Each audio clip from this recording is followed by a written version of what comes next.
السلام علیکم ورحمۃ اللہ وبرکاتہ۔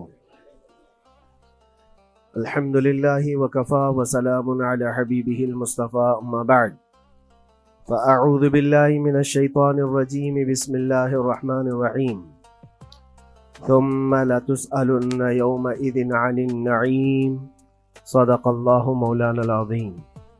بارگاہ رسالت معاذ صلی اللہ تعالی علیہ وسلم میں درود پاک کا ہدیہ پیش کریں۔ اللہم صلی علی سیدنا و مولانا محمد معدن الجود والکرم وآلہ واصحابہ الکرام وابنہ الکریم وبارک وسلم صلاۃ دائمۃ سرمدا ابدا۔ قرآن عظیم میں اللہ رب العزت ارشاد فرماتا ہے، پھر تم سے ہر نعمت کے بارے میں ضرور پوچھا جائے گا۔ جو نعمتیں اللہ رب العزت نے تمہیں عطا فرمائی ہیں ان سب کے بارے میں قیامت کے دن پھر سوال کیا جائے گا۔ یہ سورہ تکاثر ہے جس میں اللہ تعالیٰ فرماتا ہے الہاکم التکاثر۔ بہت زیادہ چیزیں جب کسی کو مل جاتی ہیں تو غافل ہو جاتا ہے۔ تکاثر کہتے ہیں حد سے زیادہ کوئی چیز ہو جائے، چاہے وہ مال ہو، دولت ہو، دنیا ہو، جائیداد ہو، جس طرح کی بھی کوئی چیز ہو، خواہشات ہو، جب حد سے زیادہ ہو جاتی ہیں تو آدمی کو غافل بنا دیتی ہے۔ الہاکم التکاثر، اسی سورہ میں اللہ تعالیٰ نے فرمایا پھر یاد رکھو ہر نعمت کے بارے میں تم سے سوال کیا جائے گا۔ آج ہم لوگ اس سال کے آخری جمعہ میں آئے ہیں، 2024 ختم ہونے والا ہے۔ میرے عزیزوں، سب سے پہلے ہم سب کو یہ چاہیے کہ دنیا تو نئے سال کے آنے کے جشن کی تیاریوں میں ہے۔ گناہوں کے اڈے سجائے جا رہے ہوں گے، لوگ ادھر سے ادھر سفر بھی کر رہے ہوں گے، اہتمامات کر رہے ہوں گے، لوگ ایک نئے سال کے استقبال کی تیاریاں کر رہے ہیں۔ لیکن ایک مومن بندے کو یہ چاہیے کہ اس کے گزرے ہوئے سال کا وہ حساب بھی تو کر لے۔ حاسبوا قبل ان تحاسبوا، یہ فرمایا گیا ہے کہ اپنا حساب تم خود کر لو اس سے پہلے کہ اللہ تمہارا حساب لے لے۔ ہمارے گزرے ہوئے سال کے اندر کتنے دھکے کھائے، کتنی ٹھوکریں کھائی، کیا کیا نقصانات اٹھائے۔ سب سے بڑی بات تو یہ ہے کہ ہم نے کتنی عبادتیں کی، کتنی ریاضتیں کی، کتنی نمازیں ہماری ضائع ہوئی۔ یہ اگر محاسبہ کر لے انسان تو شاید ہو سکتا ہے آنے والا نیا سال اس کا بہتر طریقے سے استقبال ہو سکے۔ لیکن اگر صرف جشن کی تیاریاں کرتا ہے اور ہر نئے سال میں وہ اسی طرح کے دھوم دھڑاکوں سے داخل ہوتا ہے تو گزرے ہوئے سالوں کی غلطیاں اسے کبھی یاد نہیں آتی۔ اللہ تبارک و تعالیٰ قرآن پاک میں فرماتا ہے کہ تم سے ہر نعمت کے بارے میں پوچھا جائے گا، ہر نعمت کے بارے میں پوچھا جائے گا۔ حدیث پاک میں ہے، نبی کریم صلی اللہ تعالی علیہ وسلم فرماتے ہیں کوئی انسان قیامت کے میدان سے اس وقت تک اپنا پیر نہیں ہٹا سکتا جب تک 5 سوالات اس سے نہ کر لیے جائیں۔ 5 سوالات میں سب سے پہلا سوال کیا ہوگا؟ اللہ تعالیٰ یہ پوچھے گا کہ میں نے تجھے جوانی دی، تو نے کہاں کہاں خرچہ کیا؟ یہ پہلا سوال ہے۔ اور محدثین و مفسرین فرماتے ہیں کہ ایک سوال کے جواب میں بندے کو 500 سال بھی لگ سکتے ہیں۔ اپنی صرف جوانی کا حساب دیتے دیتے کسی کو 500 سال، کسی کو 700 سال لگ جاتے ہیں۔ باقی کے جو 4 سوالات ہیں وہ بعد میں ہیں۔ اللہ نے صحت عطا کی تو اس کا استعمال کیسے کیا، دولت عطا کی تو اس کا استعمال کہاں کیا۔ صرف جوانی کا جواب دینے میں جب 500 سال لگ جاتے ہیں تو پوری زندگی کا حساب کیا دے پائے گا؟ اسی لیے میرے عزیزوں، جس کے پاس آج جوانی ہے یا گزر چکی ہے وہ غنیمت جانے ہیں، ایک ایک لمحے کو غنیمت جانے۔ اور ایک حدیث پاک میں آپ کو بتاتا ہوں، اللہ کے حبیب صلی اللہ تعالی علیہ وسلم فرماتے ہیں 5 چیزوں کو 5 چیزوں سے پہلے غنیمت جانو۔ اس میں سے 2-3 میں ذکر کرتا ہوں۔ حضور پاک صلی اللہ تعالی علیہ وسلم فرماتے ہیں اپنی صحت کو غنیمت جانو بیمار ہونے سے پہلے۔ آج صحت مند ہو تو اس کی قدر کرو بیمار ہونے سے پہلے. ہاتھ نہیں ٹوٹا ہے ابھی, پاؤں نہیں ٹوٹا ہے, سر سلامت ہے, سوچنے کی طاقت ہے, زبان سلامت ہے. اپنی صحت کو غنیمت جانو اور ہر دن اللہ کا شکر ادا کرو کہ مولا میری طاقت اور میری حیثیت سے زیادہ تو نے مجھے عطا کیا ہے. اور اگر اپنی صحت کا خیال نہیں ہے, قدر نہیں ہے, تو جاؤ کبھی کسی کینسر ہاسپٹل میں جا کر کے دیکھو, کئی ایسے لوگ ہیں جو موت اور حیات کے بیچ لڑ رہے ہیں. کچھ تو ایسے ہیں جو روز موت کی تمنا کرتے ہیں لیکن موت بھی نہیں. مجھے یاد ہے آج تقریباً 8-9 سال ہو گئے ہوں گے, کینسر ہاسپٹل میں ایک ادھیڑ عمر کے شخص سے ملاقات. میں تیمارداری کے لیے, عیادت کے لیے جایا کرتا تھا. اس شخص نے بستر پر لیٹے لیٹے کہا اس کے گردن میں ایک ایسی عجیب قسم کی کینسر کی پھنسی تھی جس سے ہمیشہ خون اور پیپ رستا رہتا ہے. کافی دنوں سے ہاسپٹلائزڈ ہے, لیکن اس کی جو گڑ گڑاہٹ دیکھا اور ریکویسٹ میں نے سنا, کہا کہ حضرت صرف اتنی دعا کر دے کہ میرا سر اٹھے اور میں سجدہ کر سکوں. اس لیے کہ جوانی میں نے سجدے نہیں کی, اللہ کے عبادت نہیں کی, اور آج شدت سے خواہش ہوتی ہے کہ میں عبادت کروں یا سجدہ کروں, لیکن سر اٹھاتا ہوں تو یہاں سے پیپ اور خون شروع ہو جاتا ہے. اب وہ طاقت نہیں ہے. اس دن میرے دل پہ یہ بات لگی, کیا سچ فرمایا میرے آقا صلی اللہ علیہ وسلم نے, اپنی صحت کو غنیمت جانو بیمار ہونے سے پہلے. کہیں ایسا وقت نہ آئے کہ تم سجدہ کرنا چاہو لیکن تمہارا سر اٹھانے کے قابل بھی نہ رہے, تمہارے پاس وہ طبیعت بھی نہ رہے. ایک یہ تو پہلی چیز ہے. دوسری چیز, نبی مکرم صلی اللہ علیہ وسلم ارشاد فرماتے ہیں کہ تم اپنی جوانی کو غنیمت جانو بڑھاپا آنے سے پہلے. جوانی کو غنیمت جانو بڑھاپا آنے سے پہلے. آپ کو پتا نہیں بڑھاپا کیا ہوتا ہے؟ بڑھاپے میں صرف خواہشیں رہ جاتی ہیں, کرنے کی تمنا رہ جاتی ہے لیکن طاقت نہیں رہتی.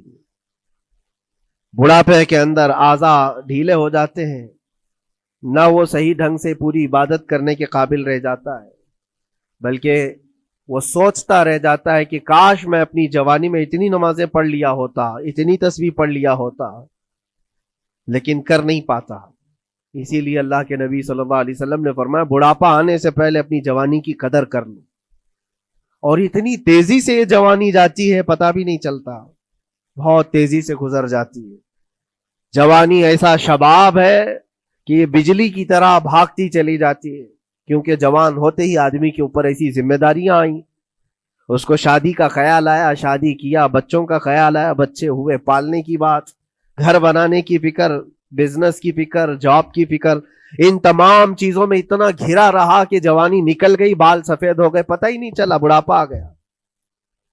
اور اس کے بعد بڑھاپے میں اس کو احتساب کرنے کا موقع ملے تو سوچتا ہے کہ میرے پاس جوانی کے اتنے سال تھے, کاش میں عبادت کیا ہوتا یا کچھ کر لیا ہوتا. لیکن ایک بات یاد رکھو, گیا وقت پھر ہاتھ آتا نہیں, سدا دور دورہ دکھاتا نہیں. سب سے قیمتی چیز دنیا کی یہ وقت ہے جو گزر جاتا ہے. آج کا جمعہ پھر ہم صدیوں بعد بھی یا جتنی بھی زندگی ہو یہ دوبارہ نہیں لے سکتے, یہ واپس نہیں آئے گا ہماری زندگی میں. 2024 کا یہ آخری جمعہ ہے, پوری دنیا سر پٹک لے دوبارہ یہ جمعہ واپس نہیں لا سکتی گزر جانے کے بعد. یہ نظام کائنات ہے, وقت گزر رہا ہے. الوقت کالسیف, یہ وقت تلوار کی طرح ہے, اس کو تم کاٹ دو ورنہ یہ تمہیں کاٹے گا.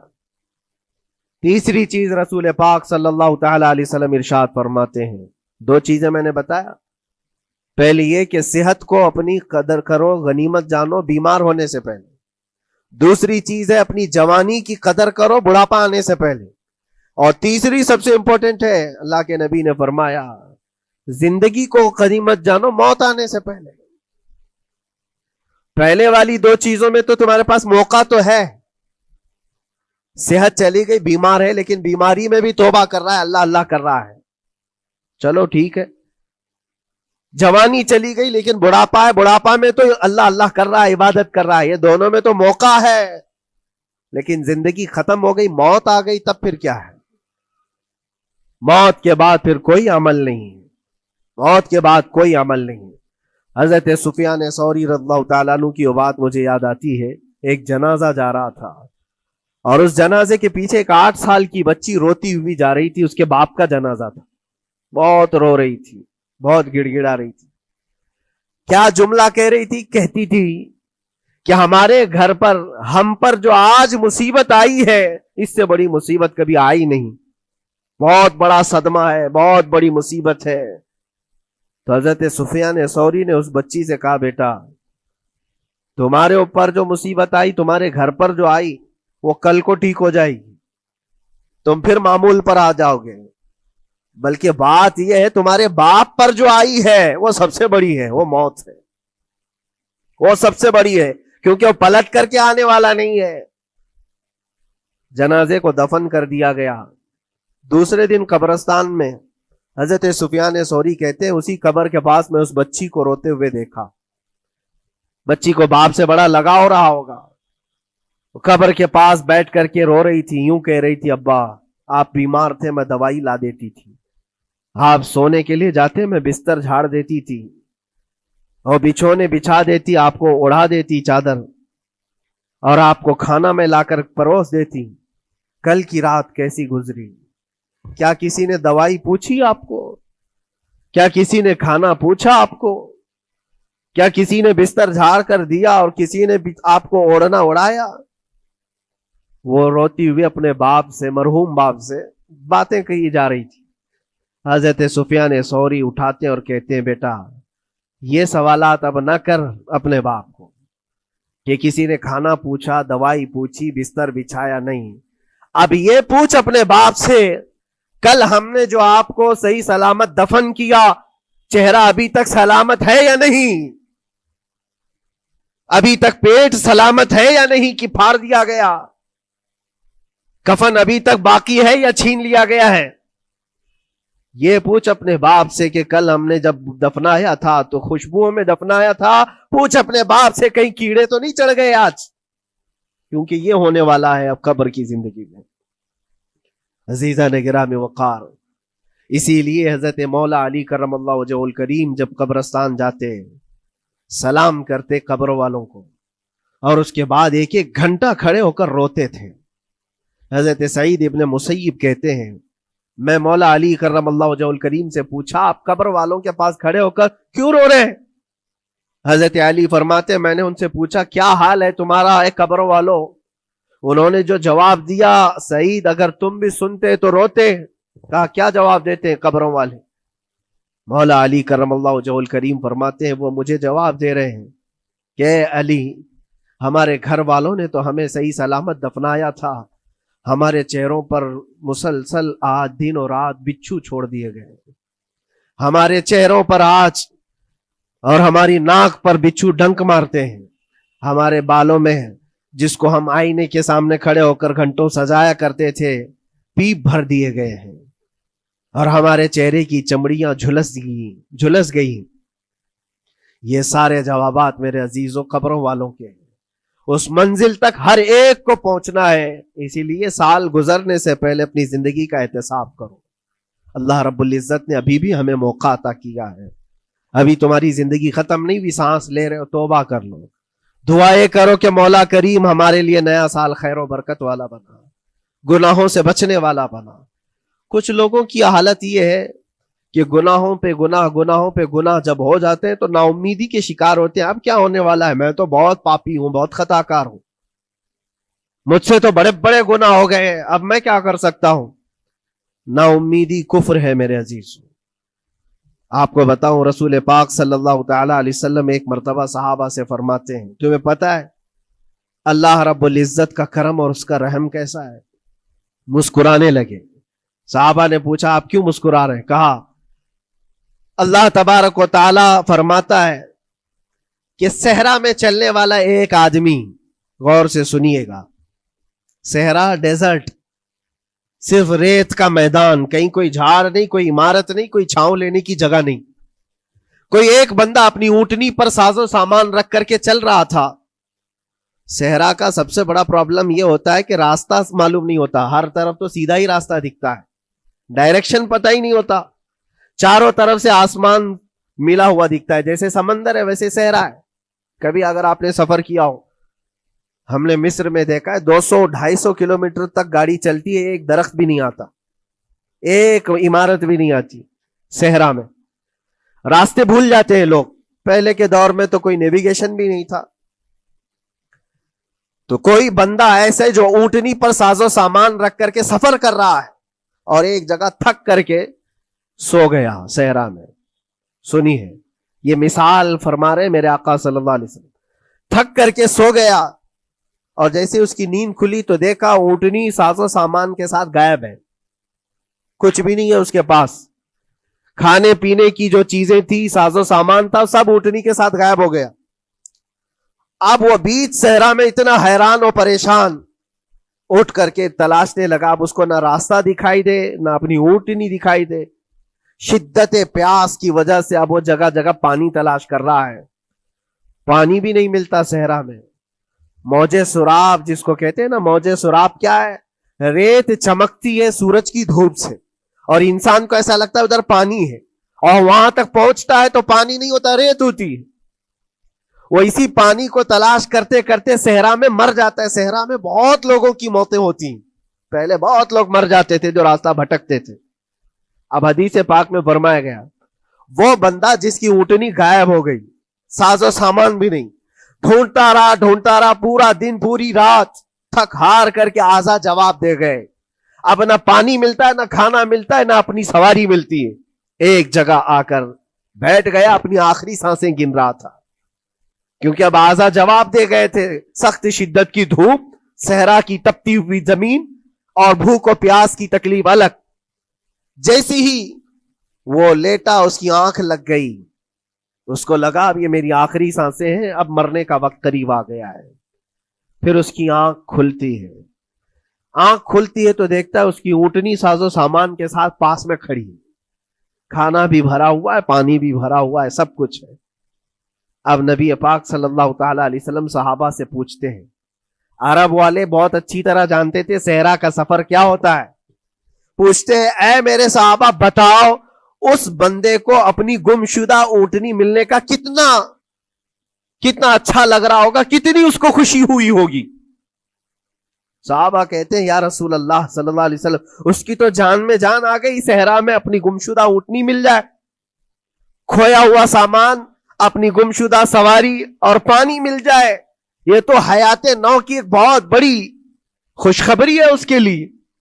حضور پاک صلی اللہ تعالی علیہ وسلم فرماتے ہیں سنو, یہ مثال میں نے بتایا, اسی طرح سے اگر کوئی بندہ گناہوں میں ڈوب گیا ہے, خطاؤں میں ڈوب گیا ہے, کثرت سے گناہ کرتا رہا, پھر تھک ہار کر کے ایک دن واپس آ گیا, اللہ کی بارگاہ میں سجدہ ریز ہو گیا, جھک گیا, تو اس گمشدہ اونٹنی کے ملنے سے اس صحرا نورد کو جتنی خوشی ہوئی تھی, اللہ کریم اس سے بھی زیادہ اپنے بندے کے واپس آنے پر خوش ہوتا ہے. اپنے بندے کے واپس آنے پر خوش ہوتا ہے رب تبارک و تعالی کہ میرا کھویا ہوا بندہ میرے دربار میں واپس آ گیا ہے. آج ہمارے پاس وقت ہے واپس پلٹنے کا. میرے عزیزو نا امید نہ ہو, ہمیں ہمارے جانے سے پہلے حساب کرنے کے لیے مولا نے وقت دیا ہے. پتا ہے آپ کو, یہ بھی میرے آقا صلی اللہ تعالی علیہ وسلم کی رحمت کاملہ ہے. رب تبارک و تعالیٰ سے آپ نے یہ دعا کر کے اپنی امت کے لیے اتنا وقت دلایا ہے کہ اللہ تبارک و تعالیٰ سے حضور صلی اللہ علیہ وسلم نے یوں عرض کیا کہ مولا میری امت کو توبہ کی مہلت دے, توفیق دے, مہلت دے. کہا کہ مرنے سے 1 سال پہلے تک؟ کہا نہیں, یہ بہت لمبا وقت ہے, پتا تو نہیں ہے مرنے سے 1 سال پہلے توبہ کرے گا, کب موت آنے والی معلوم نہیں. کہا مرنے سے مہینہ پہلے تک؟ کہا نہیں, یہ بھی وقت زیادہ ہے. کہا مرنے سے 1 دن پہلے کوئی توبہ کر لے تو معاف کر دیا جائے گا. نبی پاک صلی اللہ علیہ وسلم نے اللہ کی بارگاہ میں گڑ گڑاتے ہوئے کہا مولا 1 دن بھی بہت ہے, اور موقع دے دے میری امت کو, میری امت کو اور موقع مل جائے. رب تبارک و تعالیٰ نے 1 دن پہلے توبہ کرنے والے کو معاف کرنے کا وعدہ فرمایا, لیکن نبی رحمت صلی اللہ علیہ وسلم نے عرض کیا کہ مولا اور بھی کم کر دے. رب تعالیٰ فرماتا ہے موت کا جو گرگرا آتا ہے، یعنی جو ہچکی آتی ہے، فرشتے نظر آنے لگتے ہیں، رب تعالیٰ فرماتا ہے اس سے 1 منٹ پہلے بھی توبہ کر لے میں سب معاف کر دوں گا۔ یہ صرف رسول پاک کی اس امت کے لیے، اس امت کا خاصہ ہے، مرنے سے 1 منٹ پہلے بھی وہ آ جائے اللہ کی بارگاہ میں، مولا معاف فرما دے گا۔ عزیزان کرام وقار، اسی لیے میں عرض کرتا ہوں کہ وقت تمہارے ہاتھ سے نکلنے سے پہلے تم آ جاؤ اور اسی دربار میں آؤ جہاں بیٹھنے والا صدیق اکبر بنا، جس کے قدموں میں بیٹھ کر فاروق اعظم بنا، جس کی چھاؤں میں چلنے والا عثمان ذو النورین بنا، اور جس کا لعاب پاک پی کر کے حیدر کرار بنا۔ اس دربار میں آ جاؤ، کامیابی ہماری وہیں رکھی ہے۔